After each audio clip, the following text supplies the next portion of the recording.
Dear Lord, have mercy on me, a sinner. I'm grateful yet again for the opportunity to teach, but first of all, to have learned and continue to do so. And thank you for what you have given to us through Jesus, who is the greatest gift, the grace that we have been given. And in this we revel today as we speak about the gratitude that we have not only for our work, but for the work that you have done for us in Jesus. Amen. This week, there might have been a couple of extra letters. I just wanted to mention this because of the Comenius Institute. There were a few left. I put them on the back. Maybe some of you already grabbed those. They were leftovers from patron letters that I send out for Comenius. So I thought if you grabbed one, you could at least see some of the work that we do on the campus at IUPUI. So we continue the process of thinking through vocation from a distinctively biblical point of view. And of course, this has been our focal point all the way through, that our abilities, our work, our job, everything comes from Him, and therefore we ought to give thanks for those things that have been given. And hence, since this is Thanksgiving weekend, perhaps it's important for us to consider gratitude for our work. Gratitude for our work. So to lead up to this, let's take a look at what makes people happy, what some people give thanks for. This is a brand new graph, just came out this month, November. And this is what different age groups believe they need to be happy. So they're saying, money would make me happy if I had this much. You'll notice that the millennials way at the bottom there are the ones that require the most. So they require 1.7 million. Now, I'm assuming, because the graph and the explanation for it didn't really say, I'm assuming that this is money that you have in hand at any given moment. So the millennial says, if I had 1.7 million in hand at any given moment, then I would be happy, and this would provide happiness for me. Notice where the boomers lie. We only need 1 million, I guess, according to this, 999. And then women need less. Men need more, it seems. But look who's leading the pack, who needs the least amount of money. It's Gen Z. All of the people that I'm teaching in my classes right now, it seems they need the less amount of money. I was fascinated by this. So when we think about the issue of gratitude for the things that we should be happy for, some people still are considering the issue of wealth as important to them. Now, this just came across my digital files this last week, and I was just shocked by this. For those of you who may not have been following the news since October 7th, there was a horrendous, what I've been calling a Holocaustic horror that took place in Israel on October 7th. Well, I won't go into the details of that, except to say that Cornell University, which is the focal point of this particular slide, seemed to have a great influx, shall we say, of anti-Semitism on campus, which has been happening on numerous campuses around the United States, as well as in large cities around the world. Well, it seems then that donors stepped in and said, look, if you don't take care of this, then we're going to stop giving to your university. And isn't it amazing how immediately people respond to the problem of money? And so the president of Cornell said, well, let's take stock of this issue. And November 3rd, as I recall from the article, Cornell University decided that they would go back to religious tradition in the Jewish tradition to find some respite, to find some place where they could kind of say, look, we gave honor to the Jewish populace here. And this quote that I have on the left-hand side of the slide is the subtitle underneath that big title at the top, Cornell's Secular Sabbath, 10 square miles surrounded by the rest of the world. I just thought that was a hilarious title because, academics have this idea that somehow they're just wholly different from everybody else, and better sometimes than everybody else. And so I just snickered at that. I couldn't help myself. Now, the subtitle, which is really, really small, you can't read it, but I put it up in big, bold print here. How the Secular University, in a time of crisis, sorry, it just makes me giggle, man. This is coming from Cornell, so this whole thing is from Cornell University. In a time of crisis. Well, what's the real crisis? The crisis is patrons are going to leave and quit giving money to this if you all don't quit your anti-Semitism.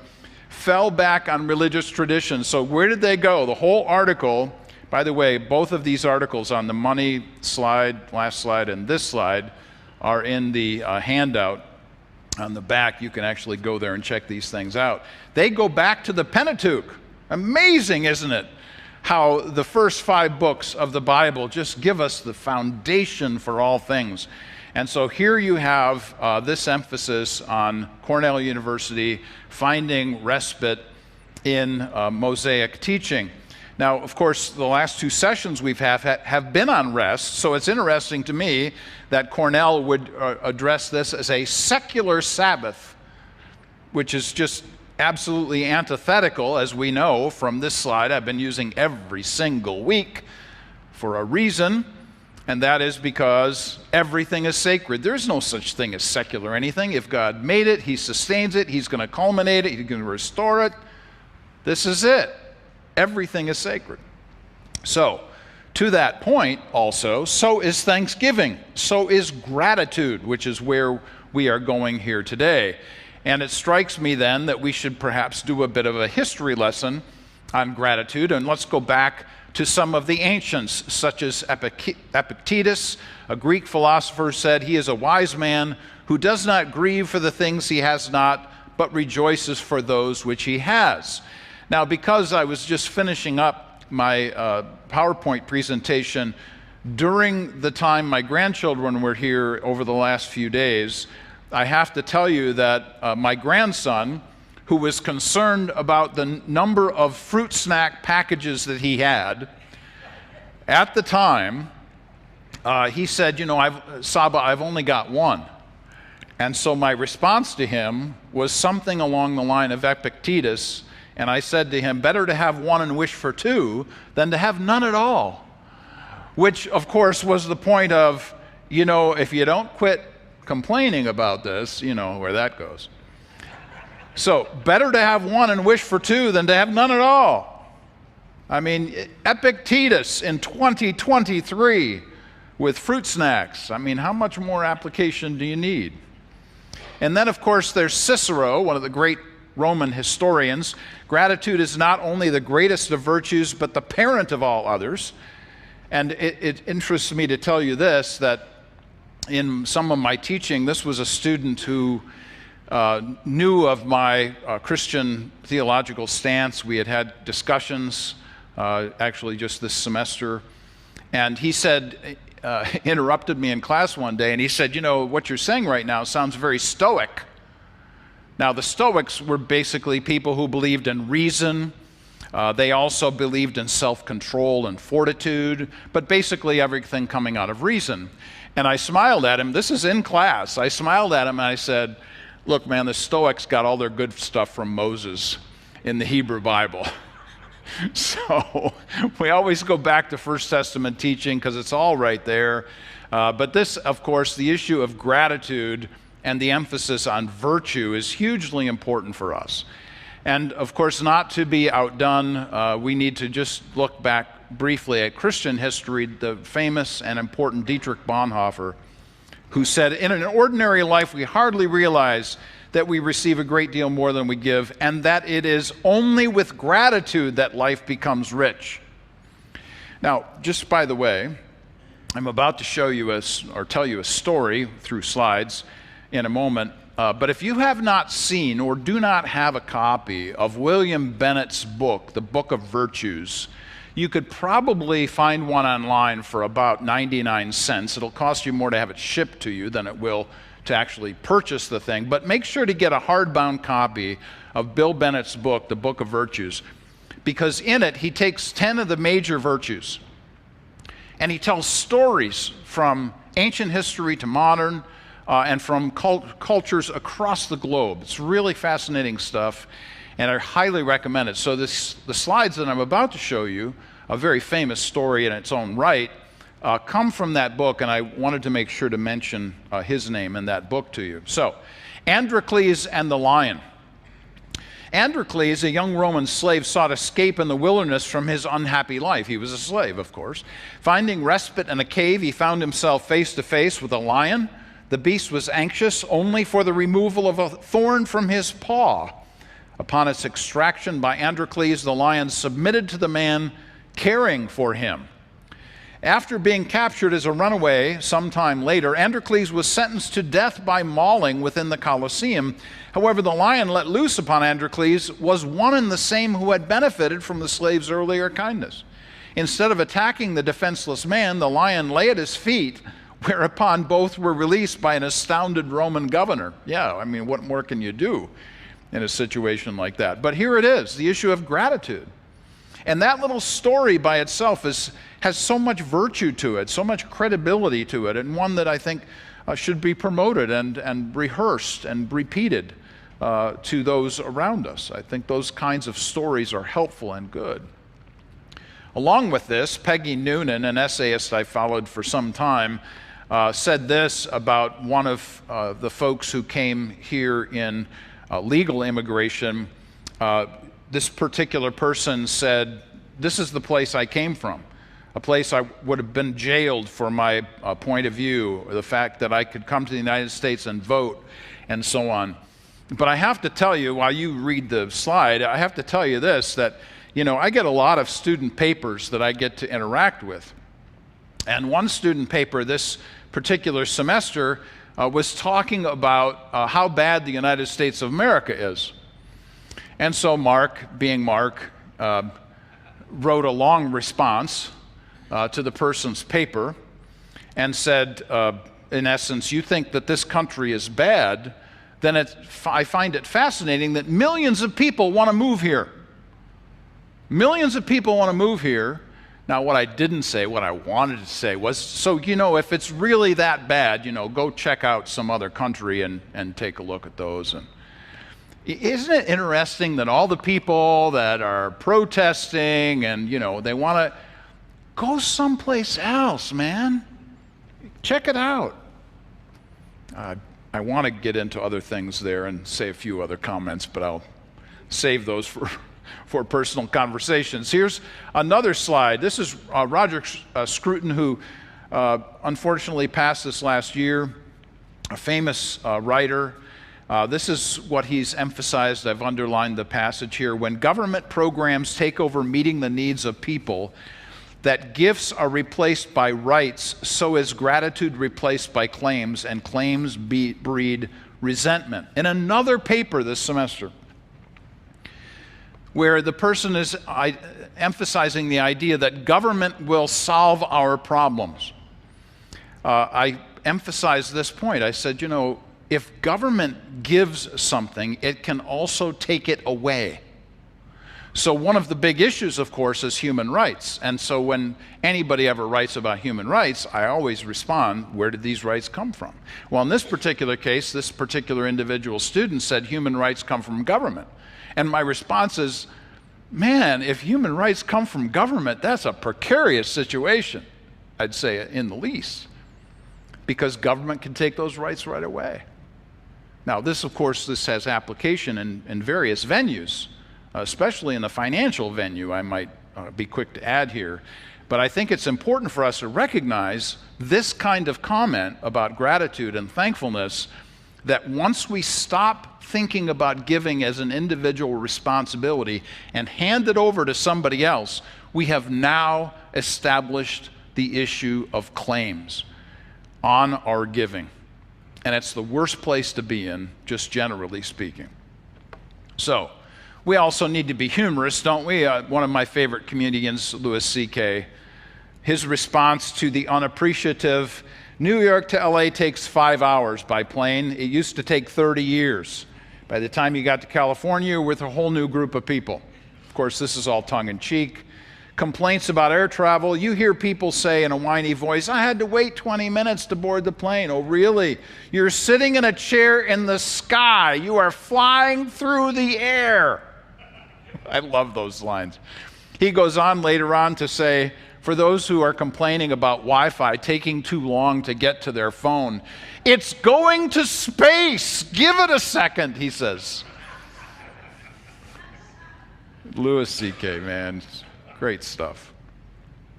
And of course, we have to mention a movie, don't we? Yes, we do. So the movie here is The Game, and this is a review that I wrote a long time ago, whenever it came out. You can go to one of my websites, warpandwoof.org, and find it there. This is about a man who had everything, but he was an ingrate. And he's very much like Scrooge, who we'll also say a word or two about here today. And the problem, of course, is that he wanted everything, and he had everything, but he was still ungrateful. And because of that, he didn't appreciate not only the fact that he had all this stuff, but he didn't appreciate relationships and people and the things that mattered most. And he gets his comeuppance, of course. And this is what I wrote about this. We are dragged through a world impossible to predict. Crisis upon catastrophe is piled high. Every fright is replaced by another horror. Just when we think the character can take no more, the tension is ratcheted up yet another notch. Our initial revulsion of Nicholas Van Orton is upended at the end as we see him broken, uttering the phrase "thank you" for the very first time at the end of the movie. And then, if we are sensitive to the story, we no longer see actors, but we see ourselves. When was the last time that we took for granted that which we are, that who we are, and what we have, and wanting for more or to get over on the next person and all of the rest? So I've put this in a whole list of problematic issues. How often do we bellyache about the slightest of grievances? Let's start with the one that Mark struggles with all the time going into the city to go teach. When I get cut off on the highway, it's probably best we don't pursue that, very far. But let's just say it makes Mark unhappy. For those of you who are watching later on, I'm Mark, okay? This is being taped. So was anybody inconsiderate at the checkout line? Do I have to say my constant appeal to people? Leave your checkbook at home. Do not write a check at the end when all the food is, there's nothing so unnerving as that. Did a person not meet our slightest expectation? Oh my. Here's another one that, this is me all through and through. What small inconvenience has intruded upon my life today? Oh man, I could make a list. I did. Look, a light bulb has gone out. The printer's run out of ink. Did we get a paper cut? Were we let down because the product was out of stock? Was our latte not made to our liking? I mean, these are the great grievances of our age, are they not? And taking them a little further, are we a generation of whiners? Okay, that's spelled with an H, all right? There might be some other issues there, but that's one spelled with an H. Are we ever pleased about anything without qualifying with a complaint? The famous, all of this is good, but, we hear the but coming at the end, don't we? Do small disappointments ignite our ingratitude? And have we become Scrooge, and I've put here in brackets, or Mr. Wilson? So at my house, between Robin and I will say something like, Mr. Wilson popped out again today as I was coming home. One of the things, I'll just tell you one thing. One of the things that really gets me is when people have these huge driveways and 2- and 3-car garages and they park their cars in the street.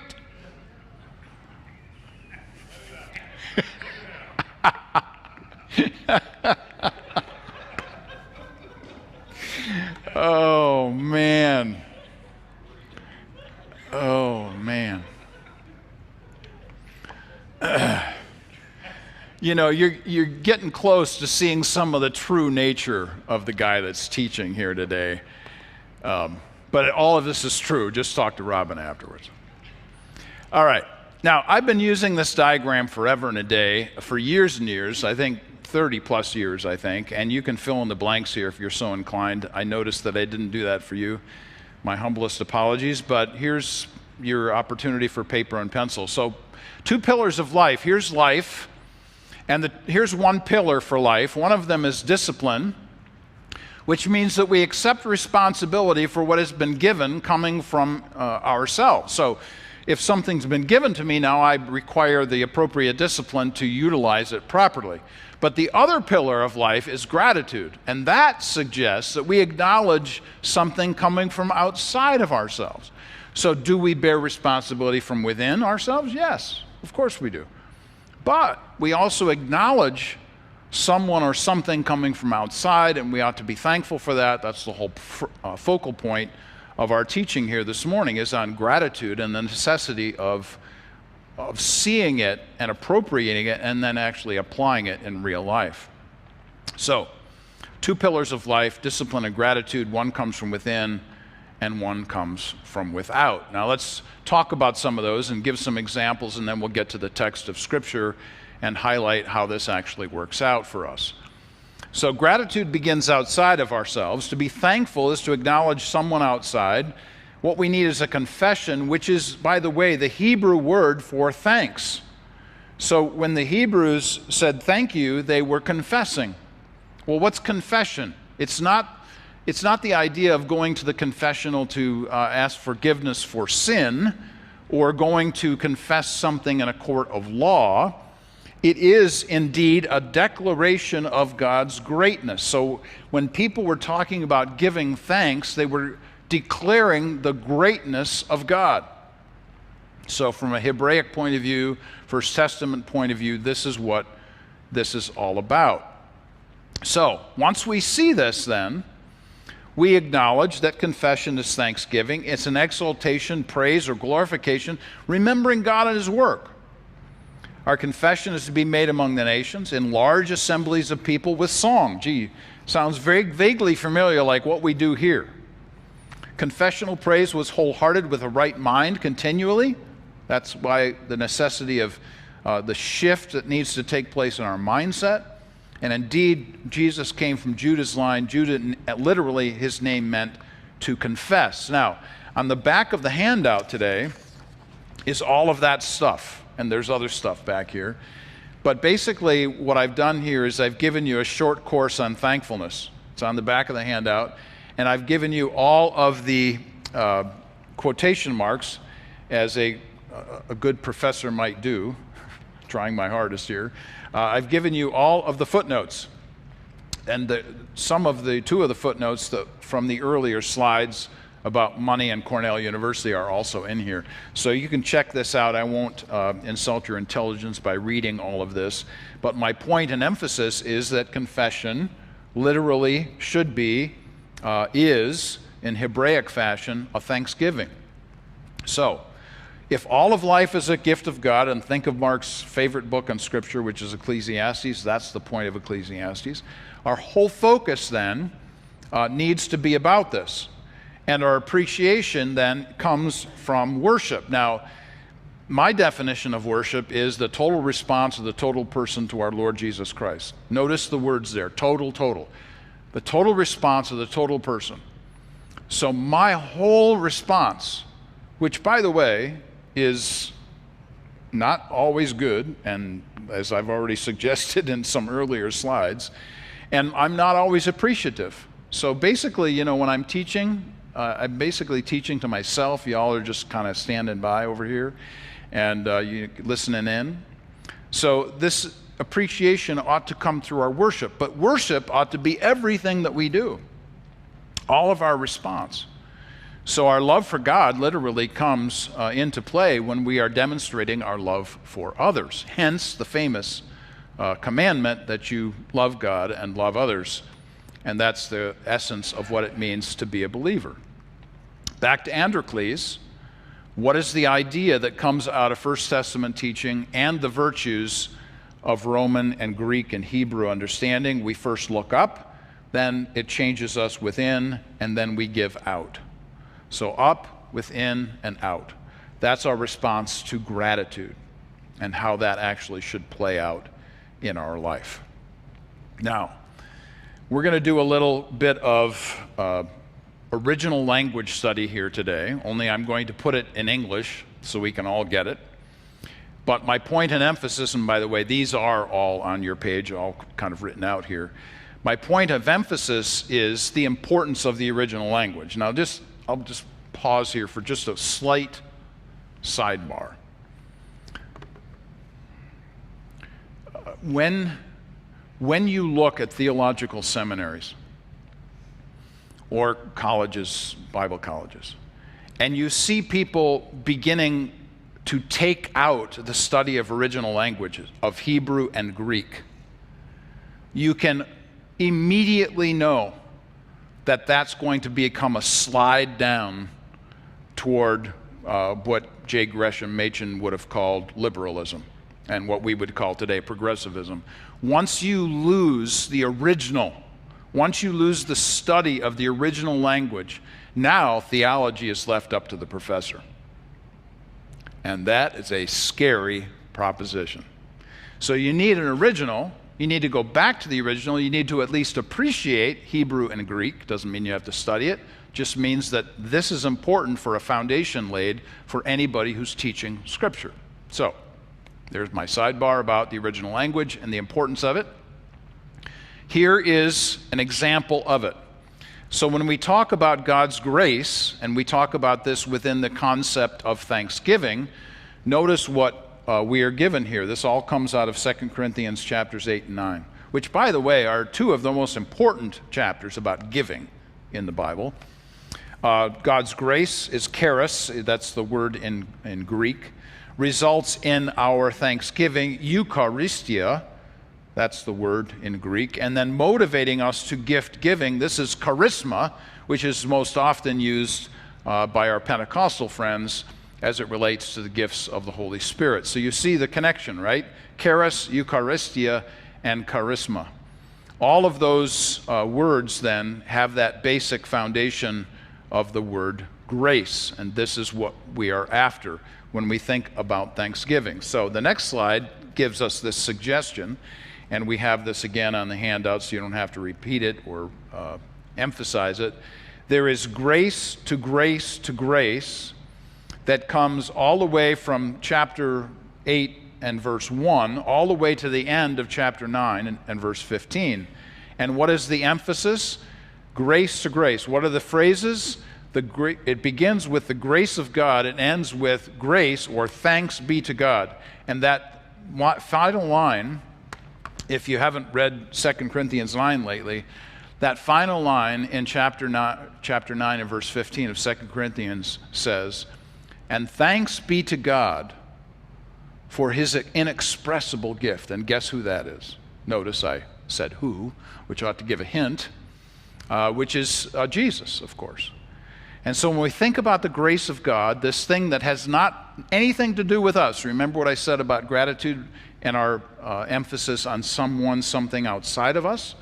This someone, something outside of us who has given us grace, this charis, leads us to give thanks, which then leads us to give. So the reason why we are giving during Thanksgiving is because giving has been given to us. So, just to make a point of it, this literally, and what I suggest here, grace literally litters, I chose that word specifically, litters the chapters and so many other words for giving. So here they are. The grace of God, grace equals joy, grace equals favor. It's an act of grace. Grace of Christ, grace equals thanks. So, and also this concept of being a gift given to us. Again, all of this is on your handout, so you don't have to repeat anything here. And then, yet again, in chapter 9, grace is a gift. It's a bounty. We give confession for it. This grace giver is hilarious. You remember the famous line, right? That the best giver is one who gives lavishly or with excitement or with laughter. So happy they can give, which is a really important idea. Grace is also communion, Eucharist. So whenever we celebrate communion here once a month in most churches, when we celebrate communion as Eucharist, we are giving thanks for what has been done on our behalf.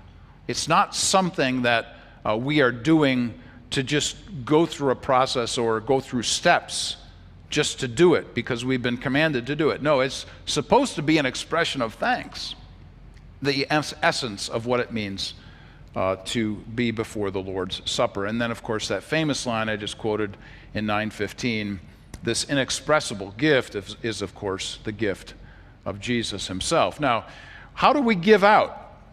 Maybe you've seen some of these stories about these exorbitant gratuities that people give. Here's just an example of one. You know, you pay $80 for a dinner and you give $3,000 for a tip. I mean, wouldn't you like to be on the receiving end of that tip?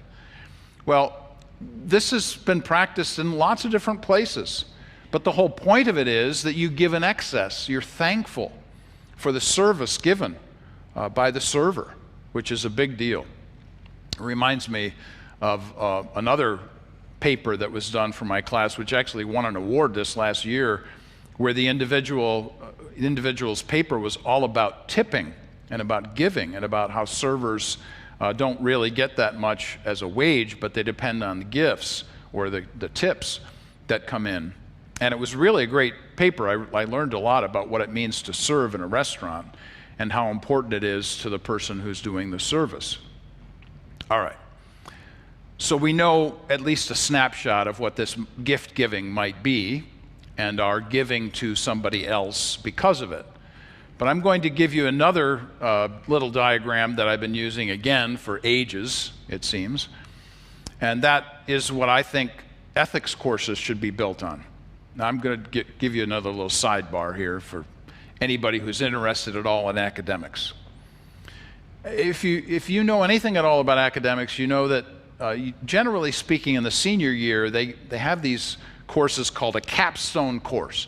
It's supposed to be the thing that is the penultimate, the ultimate course that kind of ties everything all together.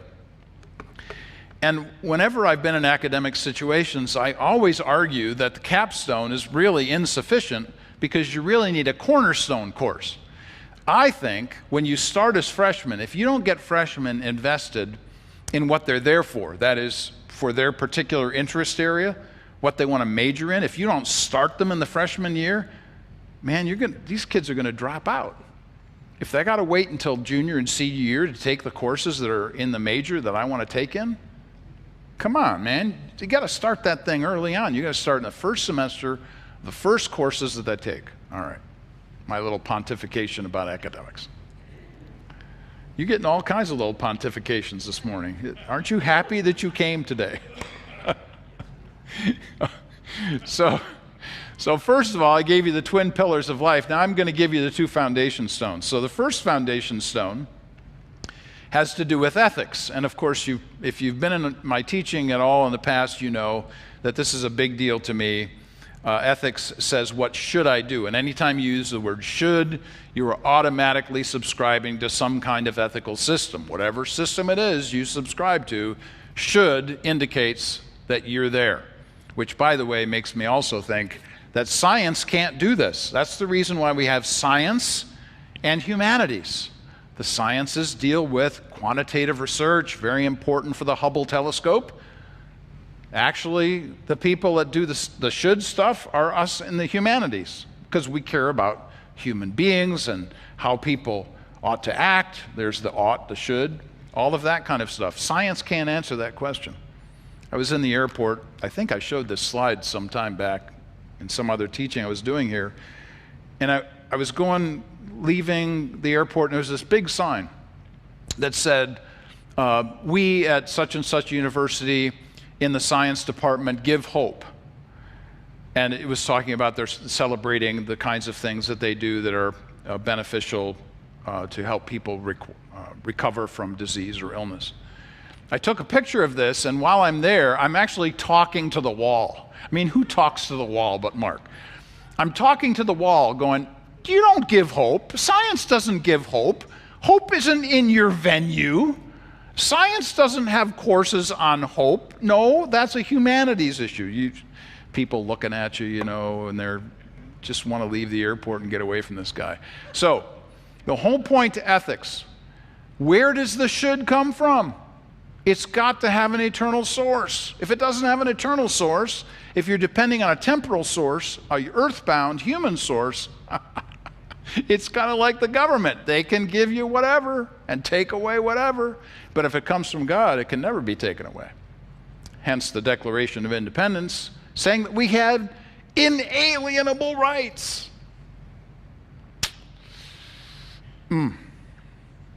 See, whenever I say stuff like this, I'm thinking about 20 other things I'd like to say, but we don't have time.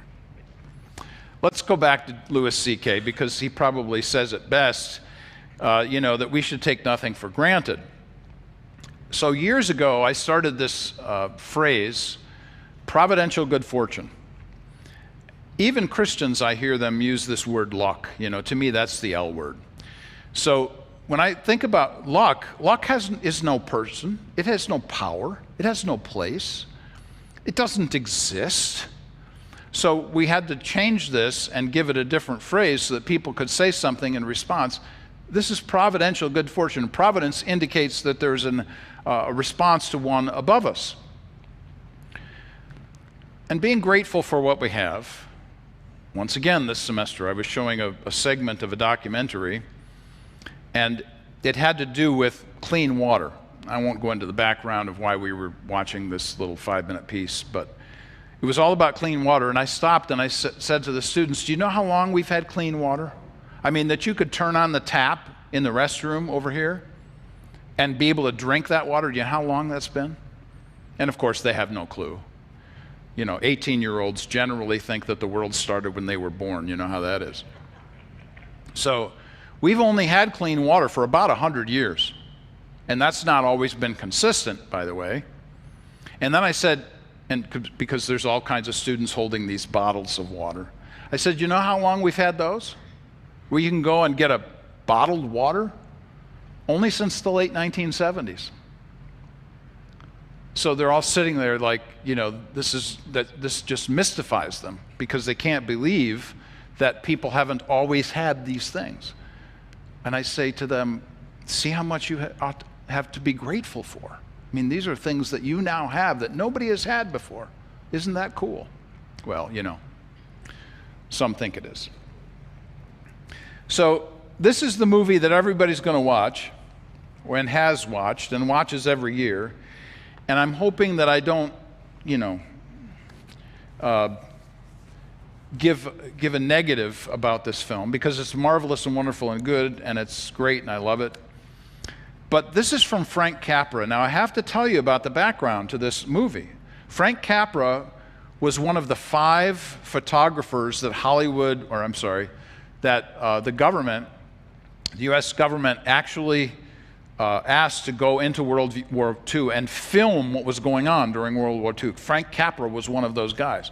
So, by the way, if you subscribe to Netflix, you can watch this. It's called 5 Came Back, and it talks about these 5 filmmakers, Capra being one. This movie, made in 1946, as I recall, this movie was Capra's first film upon his return from World War II. And how he thought about life after seeing what he saw during World War II, that's why you're seeing this in A Wonderful Life.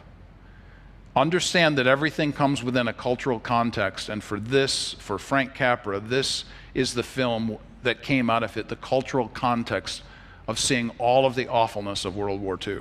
So keep that in mind as you're considering this and watching this film, and maybe even do a little bit of study on Capra and watch that series, documentary series, 5 Came Back. Well, I mentioned Scrooge. Our family watched this on Friday night, actually, the old version, black and white, 1951. Alistair Sim, who better except George C. Scott? So, what's the idea here? May we find ourselves at the end of the tale in the lives of Nicholas Van Orton, remember the game, and Ebenezer Scrooge, and may we thank Christ that we have been even given the opportunity. So, the whole idea of being grateful and thankful for everything that we have certainly comes through in Charles Dickens' famous Christmas Carol, one that we ought to consider. Thanksgiving in this life begins by looking up, changing within, and giving out. And so Thanksgiving, this weekend that we are celebrating, begins by being thankful for what we have, not for what we wish we had, because we have so much, and so much has been given to us, as I've indicated, from 2 Corinthians 8 and 9, and the great indescribable gift of Jesus. As always, some questions. How can we express our gratitude? Service, lavish praise, every good work. All of these ideas come out of Scripture. How much should we give?